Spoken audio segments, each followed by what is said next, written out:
ಸಿದ್ದರಾಮಯ್ಯನವರು ಒಂದ್ ಕಡೆ ರಾಮ ಮಂದಿರ ಉದ್ಘಾಟನೆ ಮಾಡಿ ಭಾಷಣ ಮಾಡಿದ್ದಾರಲ್ಲ, ಯಾಕೆ ಮಾಡಿ ಬಂದಾರಂತ, ಅಲ್ಲೇ ಬಡತನ ನಿರ್ಮೂಲನೆ ಆಗ್ಯದಂತ.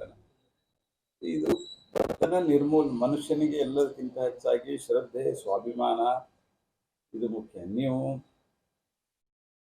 1 ಕೋಟಿ ರೂಪಾಯಿ ಕೊಟ್ಟು ಸಹಿತ ಯಾರಾದರೂ ಅಪಮಾನ ಮಾಡಿ ನಮ್ಮ ಮನೇಲಿ ಊಟ ಮಾಡಂದ್ರೆ ಮಾಡಲ್ಲ. ಸ್ವಾಭಿಮಾನ ಇದ್ದವನು.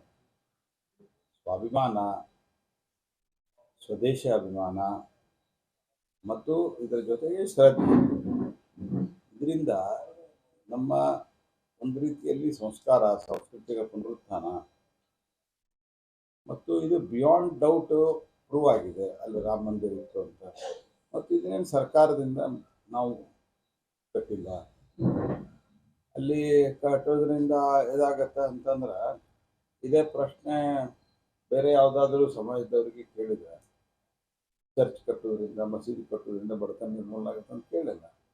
ಅವಾಗ ಜನ ಉತ್ತರ ಕೊಡ್ತಾರೆ.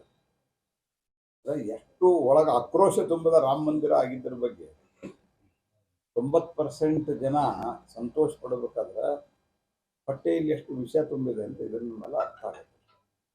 ಲೋಕಸಭಾ ಚುನಾವಣೆಯಲ್ಲಿ ಸೋಲಿನ ಭಯದಿಂದ ಕಾಂಗ್ರೆಸ್ನ ಅಕೌಂಟ್ಗಳನ್ನ ಸೀಸ್ ಮಾಡ್ತಿದ್ದಾರೆ ಬಿಜೆಪಿ. ನೋಡ್ರಿ, ಅದ್ರ ಬಗ್ಗೆ ಆಲ್ರೆಡಿ ಅದು ಫಸ್ಟ್ ರಿಲೀಸ್ ಆಗಿದೆ. ಎರಡನೇದ್ದು, ಅವ್ರಿಗೆ ಇನ್ಕಮ್ ಟ್ಯಾಕ್ಸ್ ನೋಟಿಸ್ 16 ಬಾರಿ ಹೋಗ್ಯದ. ಅವ್ರು ಅಪೀಲ್ ಹೋಗ್ಯಾರ, ಅಪೀಲ್ದಲ್ಲಿ ಫೇಲ್ ಆಗ್ಯದ. ಅದಾದ ನಂತರ ಡಿಮಾಂಡ್ ನೋಟಿಸ್ ಕಳಿಸ್ಯಾರ. ಪಾರ್ಷಿಯಲಿ ದುಡ್ಡು ತುಂಬಿದ್ದಾರೆ, ಪೂರ್ತಿ ದುಡ್ಡು ತುಂಬಿಲ್ಲ. ಹೀಗಾಗಿ ರೆಗ್ಯುಲರ್ ಪ್ರೊಸೆಸ್ದಲ್ಲಿ ಮಾಡಿದರು. ಆದರೆ ಅದನ್ನ ನಂತರ ರಿಲೀಸು ಮಾಡಿದ್ದಾರೆ. ಕಾಂಗ್ರೆಸ್ ಪಾರ್ಟಿ ಮೊದಲ ತನ್ನ ಜನರನ್ನ ತನ್ನ ಕಡೆ ಉಳಿಸ್ಕೊಳ್ಳಿ, ತಮ್ಮ ಲೀಡರ್ಸನ್ನು.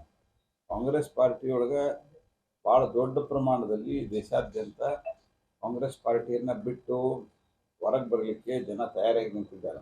ರಾಹುಲ್ ಗಾಂಧಿಯವರು ಏನು ಮಾತಾಡ್ತಾ ಇದ್ದಾರೆ, ರಾಹುಲ್ ಗಾಂಧಿಯವರು, ಸಿದ್ದರಾಮಯ್ಯನವರು, ನಮ್ಮ ಲಾಡವರು ಮಾಡ್ತಾರಲ್ಲ, ಇದು ನೋಡಿ ತಲೆ ಕೆಟ್ಬಿಟ್ಟದ ಮಂದಿಗೆ. ಇವ್ರೇನಪ್ಪ ಇವತ್ತೇನು ವಾಸ್ತವಿಕತೆ ಇದೆ ಇದನ್ನು ಅರ್ಥನ ಮಾಡ್ಕೊಳ್ಳಾರ್ದು ಏನೇನೋ ಮಾತಾಡ್ತಾರೆ. ಇವ್ರ ಜೊತೆ ಇದು ಉದ್ಧಾರ ಆಗೋದಿಲ್ಲ ಅಂತ. ಅದಕ್ಕೆ ಕಾಂಗ್ರೆಸ್ನ ಭಯದಿಂದ ಅಂತ ಒಂದು ಬಹುದೊಡ್ಡ ಹಾಸ್ಯ ಆಗ್ತದೆ. ಕಾಂಗ್ರೆಸ್ ಅಸ್ತಿತ್ವ ಉಳಿಸ್ಕೊಳ್ಳಿಕ್ಕೆ ಇವತ್ತು ಬರೆದಾಡ್ತಾರೆ. They are fighting for their existence. ಬೆಂಗಳೂರಿನಿಂದ ಮಂಗಳೂರುವರೆಗೆ, ಬೀದರ್ನಿಂದ ಚಾಮರಾಜನಗರದವರೆಗೆ ನಿಮ್ಮ ಸುದ್ದಿ ನಿಮ್ಮದೇ ಭಾಷೆಯಲ್ಲಿ. ಕರ್ನಾಟಕ ತಕ್.